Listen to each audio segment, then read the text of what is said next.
আরাফার দিনের সবচাইতে শ্রেষ্ঠ দোয়া। দোয়াটি পড়বেন তো জাহান্নাম থেকে মুক্তি পাবেন, জান্নাত লাভ হবে, হজ করার সমপরিমাণ সওয়াব পাবেন, মনের আশা পূরণ হবে, গুনাহ মাফ হবে, দোয়া কবুল হবে। আরাফার দিনের দোয়াটি জীবনে একবার হলো পড়বেন।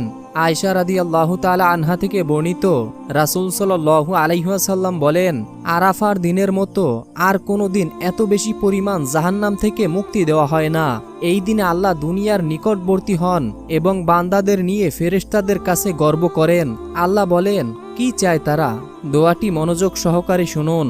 লা ইলাহা ইল্লাল্লাহু ওয়াহদাহু লা শারীকা লাহু লাহুল মুলক ওয়া লাহুল হামদু ওয়া হুয়া আলা কুল্লি শাইইন কদির। অর্থ, আল্লাহ ছাড়া কোনো উপাস্য নেই, তিনি একক, তার কোনো শরিক নেই, রাজত্ব একমাত্র তারই, সমস্ত প্রশংসা একমাত্র তার জন্য, আর তিনি সবকিছুর ওপরে ক্ষমতাবান। সুবহানাল্লাহ।